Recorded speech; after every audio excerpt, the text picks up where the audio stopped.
Salut tout le monde! Aujourd'hui pour ce jour d'Halloween, le jour des bonbons ou des sortilèges, des costumes sataniques et des films d'horreur bons comme moins bons, on va parler de Mickey Mouse. Vous avez peur, hein? Plus sérieusement, aujourd'hui je vous propose de parler d'un petit bijou presque aussi fascinant lui-même que son contexte de production et son héritage, Mickey perd la tête, sorti en 1995. Vous savez, c'est un court-métrage qui me fascine depuis ma tendre enfance, alors que je ne l'avais jamais vu durant ma tendre enfance. Mais j'étais tombé sur des affiches et diverses images de cette version monstrueuse de Mickey. Et l'air de rien, sa bobine m'avait marqué, elle m'accrochait beaucoup rien qu'à la regarder. Je veux dire bon, pour mon esprit naïf de l'époque, Mickey c'était vraiment le symbole de l'ultra gentillesse et de la douceur. Alors vous imaginez ce que ça fait d'en voir la version Mr. Hyde. Mais ce n'est que des années plus tard que j'ai découvert le court-métrage, et lui aussi il marque à sa manière. Et ce qui me marque en particulier aujourd'hui, c'est le culte autour. On parle quand même d'un court-métrage que Disney s'échine à cacher encore aujourd'hui, alors que j'ai l'impression qu'il a quand même marqué l'histoire de la souris à culotte rouge et affecté son avenir. Je vais revenir sur ça d'ici peu, mais d'abord parlons un peu du cartoon en lui-même et de son contexte de production. Ah, et avant toute chose, sachez que c'est une vidéo que je planifiais depuis un petit moment, et j'ai eu de la chance, puisqu'entre temps est arrivé un article très informatif sur l'histoire autour de ce court-métrage, qui aura été une source très utile dans l'écriture de cette vidéo. Le lien sera dans la description avec d'autres sources, je vous invite à le consulter impérativement, tant il regorge d'informations intéressantes que je n'ai pas pu toutes retranscrire en vidéo. Bref, Mickey perd la tête est la première apparition de Mickey à l'écran depuis le moyen-métrage Le Prince et le Pauvre, sorti 5 ans avant. Et si on ne prend en compte que les courts-métrages de moins de 10 minutes, c'est le premier depuis plus de 40 ans. C'était d'ailleurs l'un de ses arguments de vente. In his first animated short in 42 years, Mickey Mouse is making waves in the new comedy from Walt Disney Pictures, Runaway Brain. A l'époque, on commençait à se faire une idée plus ou moins définitive de la personnalité de Mickey, celle des années 40 à au-delà semblant être la plus influente, c'est-à-dire le protagoniste gentil, ou gentillet, peut-être un peu neuneux et le plus souvent positif. Et v'là-t-il pas que débarque Mickey perd la tête, et son histoire à la fois plutôt sombre et bourrée d'action, qui avait de quoi surprendre. Les premières scènes du court-métrage semblent se jouer avec l'idée reçue d'un Mickey tout gentil tout fade, alors qu'on le voit jouer à un jeu vidéo, qui a l'air absolument cool au passage, auquel il semble être accro, en plus de ne pas entretenir sa maison, alors que ses affaires et des boîtes de pizza traînent partout. Un vrai mec. Minnie débarque chez lui et se rend compte, non sans un certain dégoût, que Mickey a oublié la date de leur premier rendez-vous. Oh mais ça va Minnie, c'est juste un homme.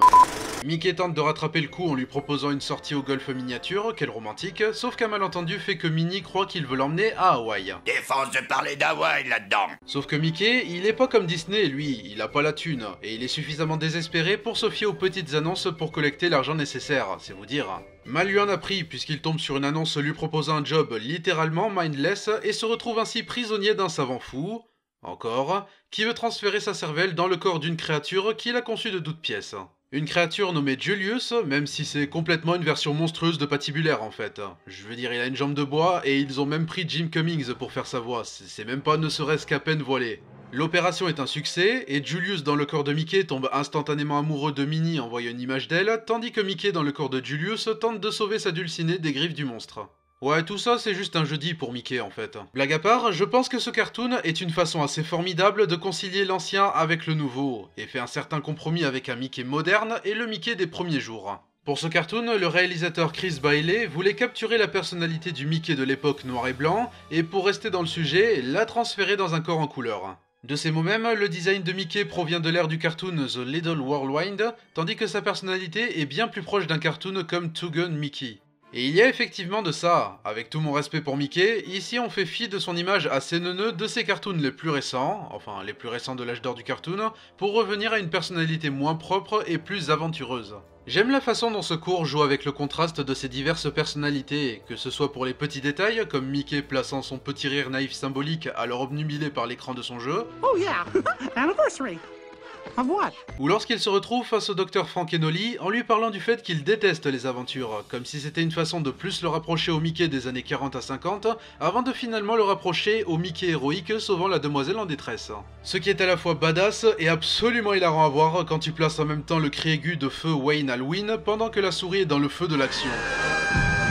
Ce cours, c'était l'occasion pour l'équipe en charge de jouer avec ce symbole a priori intouchable et à sa personnalité a priori définie, afin de l'altérer un peu, mais toujours en respectant son passé. Du coup, tourner cette intrigue autour d'une version monstrueuse de Mickey semblait idéal pour son côté symbolique, ça paraît effectivement comme le Mr. Hyde d'un cartoon habituel de Mickey. Une version complètement délurée de The Mad Doctor si l'on veut, avec injecté dedans l'énergie que l'on aurait jadis bien plus assimilée à du Looney Tunes qu'à du Disney. C'est très vif et ce serait peut-être mon seul vrai problème avec lui. Les idées sont trop fournies pour qu'on sorte intégralement satisfait de seulement 7 minutes.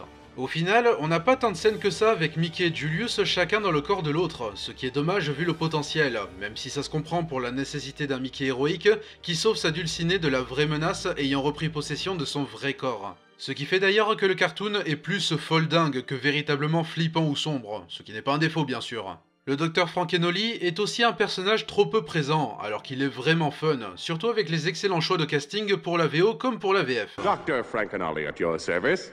You're here for the job? Hmm? Yeah. I mean, no. Oh, don't be shy. It's not just a job. It's an adventure! I hate adventure. Perfect! You're hired! Docteur Frankenolly, à votre service. Vous êtes venu pour l'annonce. Oui. Enfin, je veux dire, non. Oh, ne soyez pas timide. C'est plus qu'une annonce, l'ami. C'est une aventure. J'ai horreur des aventures. Parfait, je vous engage.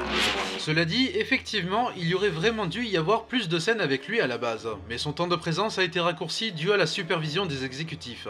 Oui, on aura beau se dire que c'est déjà surprenant que Disney ait autorisé une telle exploitation de son icône la plus importante, l'équipe n'avait pas non plus les mains libres, on y reviendra. J'aurais bien aimé que ce soit plus long, mais ce cartoon reste quand même vraiment fun. Son dynamisme est sacrément entraînant et j'aime le côté aussi hybride que la vision de deux Mickey différents. Sans parler de la formidable animation. Faut dire c'est de la qualité Walt Disney Feature Animation France là, et oui cocorico. Ça porte bien la patte 90s en collant avec le reste. J'aime particulièrement les couleurs et l'équilibre entre les tons froids et chauds.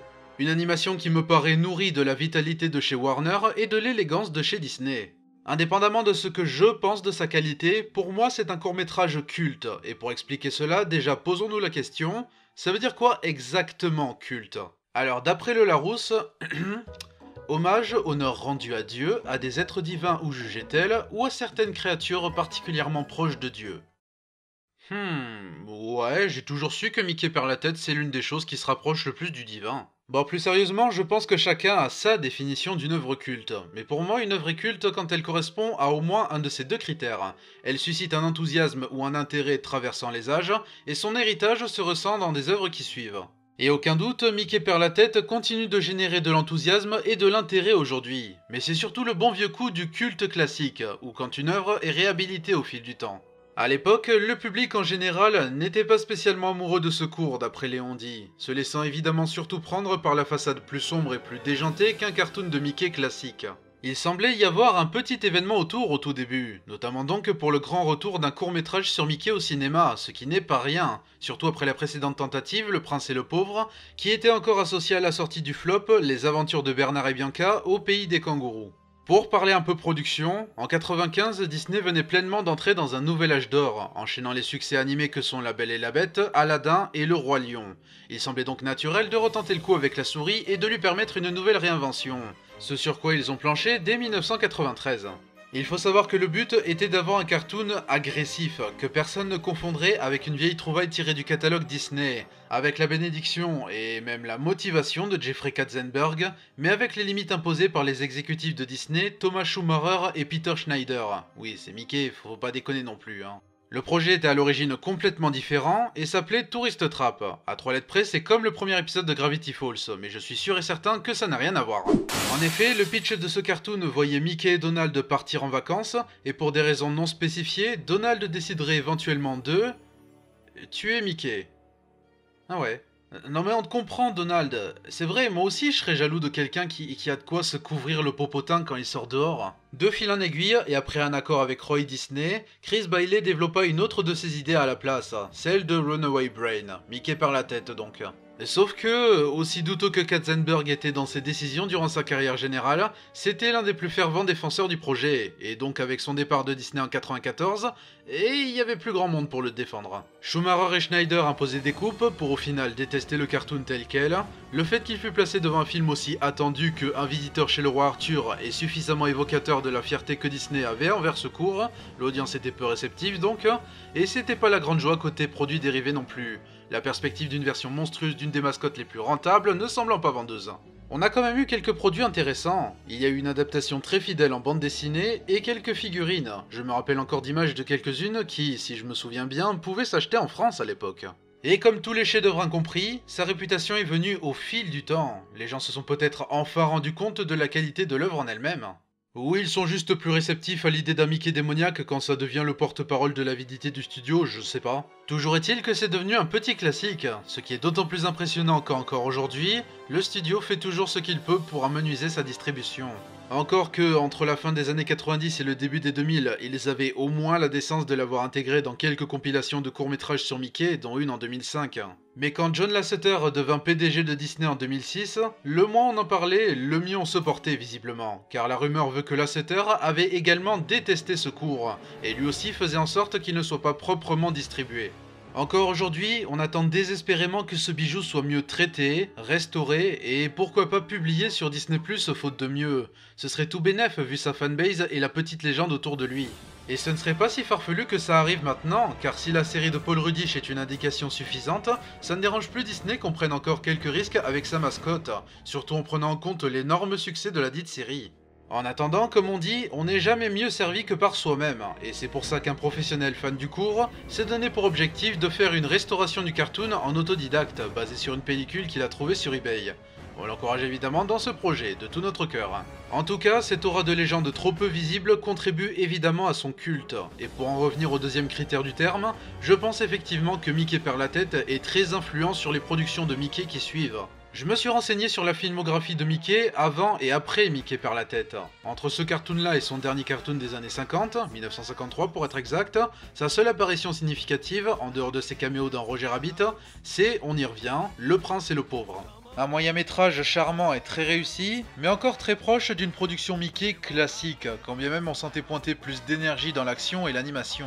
Mickey perd la tête marque pleinement un tournant pour Mickey, tout en étant en soi pas si original que ça dans son contexte de production. J'entends par là qu'il porte sur la tronche le style d'animation qui devenait de plus en plus la norme dans les années 90. C'est plus rythmé, plus cartoonesque, plus entre guillemets edgy, plus référentiel, plus auto-référentiel, et plus porté sur les blagues un peu osées pour s'assurer de s'attirer les faveurs de tous les publics.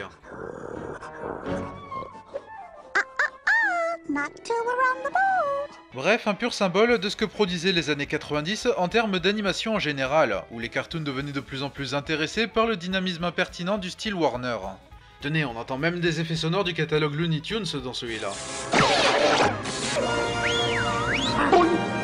Mais donc tout cela c'était encore assez inédit pour des cartoons Disney, et plus encore pour Mickey. Et ensuite on voit ce qui a suivi dans la filmographie de la souris, où les responsables se sentaient visiblement autant à l'aise de mettre leur mascotte en vedette de production gentillette que de production purement déjantée. Et sans parler des jeux vidéo. Ce qui a immédiatement suivi le cours de Chris Bailey, c'est la série de cartoons Mickey Mania, qui renoue effectivement avec une approche plus cartoonesque cinétique et référentielle. Et je me demande sincèrement si la série de Paul Rudish aurait pu voir le jour, en tout cas telle qu'elle, sans Mickey perd la tête pour préparer le terrain.